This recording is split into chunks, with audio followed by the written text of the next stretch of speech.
Չէ, ժամանակ 15 րոպե, տեսեք, 11-15 մինչև անց կես, մինի հարց, շունչ առեք, Ամեն լրատվամիջոց մի հարց է։ Չէ, ամեն լրատվամիջոց մի հարց, բայց 15 րոպե, ոչ ամեն։ Քանի որ այս կողմից շատ հարց չկա, այս կողմից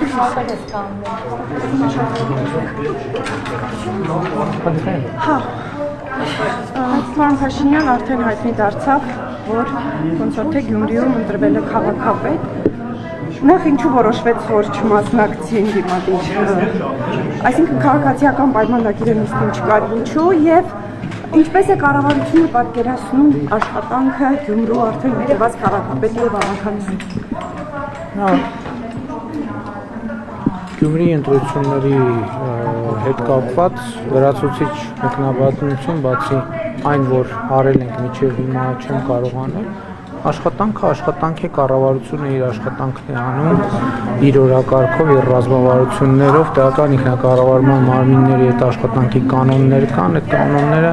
պետք է պահվեն եւ այդպես։ Պարոն Փաշինյան, Ադրբեջանի հետ խաղաղության համաձայնագրի հետ կապված Ադրբեջանը շարունակում է կրակել մեր տարածքների վրա, երբ դուք ասացիք, որ գուցե ադրբեջանցի զինվորներն են անկարգ կամ ժողովրդին են ուզում վախեցնել, այս միջավայրում, այս մթնոլորտում դուք ո՞նց եք պատկերացնում խաղաղության համաձայնագրի ստորագրումը։ Ես կարծում եմ երեք իմ ելույթում այդ թեմային մանրամասն անդրադարձա եւ կարծում եմ երեկվանից այսօր նոր բան ասելու չի ձևավորվել, այդ տրամաբանությամբ էլ պետք է շարունակենք։ Հույս ունեք, որ այս տարի գոնե կստորագրվի։ Գիտեք, հույսի եւ չհույսի մասին չի խոսքը, դա մեր աշխատանքն է եւ մենք աշխատանքը մտադիր ենք հետեւողականորեն անել։ Դուք երեք ձեր ելույթում ասացիք, որ Ադրբեջանը արհեստական, այսպես ասանք, խոչընդոտներով փորձում է գործընթացը ձգձգել, գուցե այս բառացի չեմ ասում, բայց իմաստը է դա։ Այս պայմաններում, այդ եմ ուզում հասկանամ, հնարավոր է կնքել խաղաղության համաձայնագիր։ Գիտեք, մենք էլ եմ ասում, դա մեր աշխատանքն է, մենք այդ աշխատանքը պետք է անենք հետեւողականորեն։ Այսինքն, ընդհանրապես ոչ միայն միջազգային, այլև ներքին տրամաբանության մեջ այնպես չի, որ ծրագրերը, որ մենք դնում ենք սեղանին կամ ընդունում ենք, այդպես միանգամից ստացվում է։ Սկսած պարիկային ոստիկանությունից շարունակած 300 դպրոց 500 մանկապարտեզ ծրագրից, ծրագրերը ջանք են պահանջում, հետևողականություն են պահանջում, հանգամանքների ամբողջական ուսումնասիրություն են պահանջում։ Դա մեր աշխատանքն է, դա մեր օրակարգն է եւ մենք այդ աշխատանքով պետք է զբաղվենք։ Պարոն ճանապարհների ապաշրջապատման հետ կապված շատերը, այսպես ասած, փորձագետները կարծիք են հայտնում, որ այսպես մեղմացումը Ադրբեջան-Նախիջևան ճանապարհների հետ կապված ինքը ավելի շատ միջանցքային տրամաբանություն ունի, ինչ կարող եք ասել, այս մասով խաղաղության պայմանագրից այսպես բանակցություններից առանձնացված ճանապարհների ապաշրջապատման մասով կան բանակցություններ Ադրբեջանի հետ եւ վերջո ինչպես է ստուգվելու ադրբեջանական բեռները կամ ինչպես է դա տեղի ունենալու։ Գիտեք, այդ մասով տեսեք, դուք խոսում եք մեղմացման մասին, ոչ մի մեղմացման մասին խոսք լինել չի կարող, որովհետև մենք մեր դիրքորոշումները խաղաղության խաչմերուկ նախագծի մեջ ներկայացրել ենք գրավոր շատ վաղուց, այդ թվում այդ նպատակով, որ ամենատարբեր մեկնաբանություններ չլինեն։ Եվ այդ ծրագրի շրջանակներում, նախագծի շրջանակներում մենք սկսել ենք աշխատանքը եւ շարունակելու ենք։ Դրա մասին եմ խոսում։ Ադրբեջանի ըստ էության գրավոր առաջարկին գրավոր պատասխան ոչ չենք ստացել, կան այլև այլ մեկնաբանություններ, բայց նաև էլի ես կարծում եմ, որ մենք պետք է process-ը ճիշտ հասկանանք, այսինքն ցանկացած նախագիծ իրականացման ընթացքում ինքը ունի նրբություններ եւ այդ նրբությունների շուրջ պետք է աշխատել եւ մենք ի սկզբանե էլ տեսեք, որ հարցի հեղինակը խոսում է մեղմացումների մասին, հենց խաղաղության խաչմերուկ նախագծի շրջանակներում մենք ֆիքսել ենք, որ մենք պատրաստ ենք պարզեցումների, ընթացակարգերի պարզեցումների եւ ըստ էության 4 հիմնական սկզբունքների պահպանման։ 4 հիմնական սկզբունքների պահպանման։ Առաջինը տարածքային ամբողջականություն, ինքնիշխանություն, իրավազորություն, փոխադարձություն։ Փոխադարձությունը ինչի համար է, որովհետեւ հիմա մենք այս փուլում առաջարկում ենք, որ երկաթուղային կապը բացենք, մասնավորապես հորադիս երասգծի վրա, որտեղ եւ Ադրբեջանից Ադրբեջան-Հայաստանի տարածքով եւ Հայաստանից Հայաստան-Ադրբեջանի տարածքով իրականացվեն բեռնափոխադրումներ եւ մենք հենց այսօր պատրաստ ենք գնալ այդ լուծումների եւ ելի եմ ասում նաեւ շատ կարեւոր է արձանագրել, չէ, որ մենք երբ որ ասում ենք պատրաստ ենք այդ լուծումների, բայց մենք մեզ հարց ենք, չէ, տալիս, բա մեր հանրությունը ո՞նց կվերաբերվի այն լուծումներին, որոնք մենք առաջարկում ենք։ Եթե մենք այդ վստահությամբ ասում ենք, այդ նշանակում է, որ ելի եմ ասում, դիվանագիտական նրբությունների պատճառով եւ քանի դեռ համաձայնեցված չէ, մենք ամեն ինչ չենք կարող զուտ կոռեկտությունից աշխատանքի տրամաբանությունը չխախտելու համար բացել։ Բայց եթե մենք ասում ենք, մենք պատրաստ ենք այսօր գնալ այդ տրամաբանությամբ, նշանակում է ունենք որոշակի վստահություն, որ նաև մեր հանրության, այդ թվում Մեղրի խոշորացված համայնքի, մեր բնակչության, այդ թվում Սյունիքի մարզի, այդ թվում Հայաստանի Հանրապետության բնակչությունը կտեսնեք, ասի, հա, շատ լավ, նորմալ կոմպրոմիս է եւ ներողություն եմ խնդրում, փոխադարձ ընդունելի կարող է լինել, այսինքն էս է տրամաբանությունը։ Ադրբեջանը ասում է անդադար, ասում է բանվարչապետ անխոչնդոտ ճանապարհ եւ ես դրա մասին բազմիցս ասել եմ։ Ինչ են ուզում, ինչ են իրենց ուզածը կբացատրեն։ Տեսեք, ուրեմն անխոչնդոտ չի նշանակում օրենքի, ես չգիտեմ իրենք ինչ են հասկանում։ Մենք ասում ենք մեր սկզբունքները եւ ասում ենք, որ մեր սկզբունքների շրջանակում մենք պատրաստ ենք գնալ բարձրությունների։ Տեսեք, Ադրբեջանը ստեյության ասում է, որ Հայաստանի Հանրապետությունը, քանի որ լուծումներ չի տալիս եւ լուծումներ չի առաջարկում կամ ինչ որ մի բան։ Մենք դրա համար Ադրբեջանը որոշում է կայացրել, որ պետք է օգտվեն Իրանի երթուղուց։ Այսինքն սա նշանակում է, որ Իրանի երթուղին եւ պայմանները իրանց համար ընդունելի են, հակառակ դեպքում իրանք չեն օգտվի դրանից։ Եվ մենք որպեսզի նաեւ այս համատեքստում ամեն ինչ բարձ հասկանալի լինի, եւ մենք ասում ենք, որ պատրաստ ենք նույն պայմաններով, ինչ պայմաններով Իրանի Իսլամական Հանրապետությունով են անցնում, նույն պայմաններով ապահովել Հայաստանի Հանրապետության տարածքով, որպեսզի ի ցույց դնենք, թե այն ընկալումը, որ մեր առաջարկած պայմանները Ադրբեջանին կարող են ընդունելի չլինել, իրականությանը չեն համապատասխանում։ Եթե նույն պայմանը ընդունելի է Իրանի Իսլամական Հանրապետության տարածքով անցնելու համար, ինչու պետք է ընդունելի չլինի Հայաստանի թուղթը չի այդ հարցում դառնում նաև իրենց ձեռքին խաղակարդ։ Ոչ մի խաղակարդ, ինչքան դա խաղակարդ է, այդտեղ որևէ այլ մեկնաբանության տեղ չկա։ Ես եթե չեմ սխալվում, ամռանը Երևանում տեղի ունեցավ քննարկում հրապարակային խաղաղության խաչմերուկ նախագծի վերաբերյալ, եւ ես նաեւ իմ ելույթում մանրամասն անդրադարձել եմ նոյեմբերի 9-ի նույնականն են խաղաղության խաչմերուկը եւ նոյեմբերի 9-ի 9-րդ կետը։ Ես ուրիշ բան եմ ասում։ Ներողություն, մի հատ որպեսզի բարձր լինի։ Ես ասում եմ նոյեմբերի 9-ի Երակոմ հայտարարության 9-րդ կետում չկա մի բան, որ ենթադրում է, որ Հայաստանի տարածքային ամբողջականությունը, ինքնիշխանությունը, իրավազորությունը պիտի որևէ ձևով նսեմացվի, այնտեղ չկա մի բան, որ երրորդ ուժ պետքա մեր երկրի տարածքում ներկայություն ունենա եւ ներողություն, կասեմ հեսա։ Եվ այնտեղ հստակ փոխադարձության սկզբունքը արձանագրված։ Այս առաջինը վերահսկողությունը ըստ էության ինչի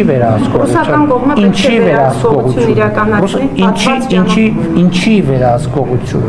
ինչի վերահսկողություն, հասկանաք, շատ կարևոր է այդ հարցի պատասխանը ստանալ եւ որտեղ վերահսկողություններով մենք այդ հարցին տվել ենք պատասխան եւ ասել ենք, որ դա կարող է լինել եւ մեր ընկալմամբ դա կարող է լինել մոնիտորինգի գործառույթ, որը կարող է իրականացվել Մոսկվայից կամ չգիտեմ արբանյակային կապի միջոցով, արբանյակային գործիքների միջոցով, ել չեմ ասում ամենակարևորը նոյեմբերի 9-ի Երակոմ հայտարարությունը միայն 9-րդ կետ չունի։ Բայց դա ֆիքսված չէ, պարոն վարչապետ, որ մեկ մեկնաբանության տեղիք է տալիս։ Ֆիքսված այդ թվում 2020 թվականի նոյեմբերի 10-ի Ռուսաստանի Դաշնության նախագահի հրամանագրի։ Որտեղում պետք է չլինի։ Տեսեք, ուրեմն ելի եմ կրկնում, որևէ տեղ, որևէ բան գրած չի, որ Հայաստանի տարածքային ամբողջականությունը, ինքնիշխանությունը, իրավազորությունը որևէ կերպ կարող են ասել, չկա այդպիսի բան, դա բացառված է, ովքեր ասում են, որ Հայաստանի նման պարտավորություն է ստացվել, ճիշտ չեն ասում ուղղակի։ Ես վերահսկողության այդ գործառույթի մասին եմ հարցնում։ Մեկնաբանում եք դուք մի ձև, Ադրբեջանը։ Ես չեմ մեկնաբանում մի ձև, ես ասում եմ Հայաստանի ինքնիշխանությունը, իրավազորությունը, տարածքային ամբողջականությունը որևէ կասկածի ենթակա չի եւ չի կարող լինել։ Մնացածը ուրիշ ժանրի Ադրբեջանը։ Ես չգիտեմ ով է կասկածի տակ դնում։ Ես ասում եմ, որ դա չի կարող կասկածի տակ դրվել։ Ինչ է տակում ով է կասկածի տակ դնում։ Ես ասում եմ, որ դա չի կարող կասկածի տակ դրվել։ Պարոն վարչապետ, տեսեք, մենք գնում ենք Հայաստանը գնում է խաղաղության, հա, բայց մեր ընդդիմադիր դաշտից շատ հաճախ են խոսում, որ սա խաղաղություն չէ, ինչպես նաև Սերժ Սարգսյանը հայտարարեց, որ Լեռնային Ղարաբաղի էջը փակված չէ, իրենք պետք է այդ հարցը մտցնել նորից քաղաքական օրակարգ։ Այս հայտարարություններին ո՞նց կարձագանքեք։ Ես այդ հայտարարություններին արձագանքել եմ նույնիսկ այդ հայտարարությունները արվելուց առաջ եւ ասել եմ, որ Ղարաբաղյան շարժումը Հայաստանում չի շարունակվել։ Եվ Փաշինյանը ասում է իշխանազավթում էր, ոչ թե ժողովրդի կամքի ստիճություն։ Ով ասում։ Սերժ Սարգսյանը։ Թող Սերժ Սարգսյանը գնա տեսնի, թե ինչ էր ասում ինքը այն ժամանակ։ Պարոն Փաշինյան, համանազատման գործընթացից ինչ նորություն կա, տպավորություն է, որ գործընթացը կանգ է առել, ինչպես որ կար մտավախություն, որ հերթը չի հասնի օկուպացված տարածքներին։ Գիտեք, մենք դրա հետ կապված շարունակության տրամաբանության հետ կապված նույնպես մեր առաջարկությունը գրավոր կերպով փոխանցել ենք Ադրբեջանին եւ սպասում ենք նրանց։ Բայց քանի որ չեն արձագանքում պարոն Փաշինյան, ոչ ապաշրջափակման առաջարկներին, ոչ սահմանազատման առաջարկներին, տպավորություն է, որ փակուղային իրավիճակ է։ Ես չեմ կարծում, թե փակուղային իրավիճակ է եւ մենք հետեւական շարունակելու ենք սահմանազատումը շարունակելու ուղղությամբ։ Հայ-թուրքական հարաբերություններն ինչ փուլում են գտնվում, քանի որ Անտալիայում նաև արտգործնախարարների մակարդակով հանդիպումը եղավ, երբ է բացվելու հայ-թուրքական սահմանը երրորդ երկրի անձնագիր ունեցողների։ Դե ինչպես տեսնում եք, նախկինում ասվածին նոր բան ավելացնելու տեղեկատվություն չկա։ Սահմանազատման հետ կապված ինչ առաջարկներ են փոխանցում։ Առաջարկները գիտեք հետեւյալի մասին են, թե ինչ տրամաբանության եւ որ հատվածում շարունակել սահմանազատումը։ Նո գիտեք, որ ընդհանուր արդեն համաձայնություն կա, որ հյուսիսից հարավ, հիմա խնդիրն այն է, թե հյուսիսից հարավի որ հատվածում իրականացնենք, մենք մեր պատկերացումներն ենք ներկայացրել, ես սպասում ենք Ադրբեջանի արձագանքը։ Դե էլի աշխատանքային, քանի որ նոր սահմանադրություն է Հայաստանում սահմանադրական արդարադատության նախարարությունը մշակում, ժամկետների մասով նախ ասվում էր, որ 27, այսինքն ձեր որոշմամբ էր նաև 26-ի վերջ ակնկալու նախագիծ, հետո նաև ժամկետների մասին դուք ասացիք թիմում կան կարծիքներ ավելի առաջ բերել։ Ես նախ ուզում եմ ասել նոր սահմանադրության ընդունման դեպքում դուք անձամբ ինչ եք կարծում, քանի որ նախկինում եք խոսել անկախության հռչակագրից, եթե նոր սահմանադրություն ունենանք, անկախության հռչակագրում հղումը նախաբանին կպահպանվի կամ պետք է պահպանվի ըստ ձեզ թե ոչ։ Գիտեք, ես 2000, եթե թիվը խառնեմ, խնդրում եմ կներեք, դուք կստուգեք 2022 կամ 23 կամ նույնիսկ 24 թվականի անկախության հռչակագրի օրվա իմ ուղերձում ես ասել եմ, որ իմ կարծիքն այն է, որ ուսումնասիրելով անկախության հռչակագրի տեքստը, նորից ուսումնասիրելով եւ նորովի կարդալով ես ասել եմ, որ իմ կարծիքով այդ տեքստը նրա մասին է, որ Հայաստանի անկախ հանրապետություն, պետականություն չի կարող լինել, դա անհնար է։ Եթե ես սա ասում եմ, հետեւաբար ես չեմ կարող ասել, որ նոր սահմանադրության տեքստում պետք է լինի հղում անկախության հռչակագրի։ Ընդհակառակը, ես կարող եմ ասել, որ իմ կարծիքով նոր սահմանադրության տեքստում չպետք է լինի հղում անկախության հռչակագրին, բայց էլի ուզում եմ ասել, որոշողը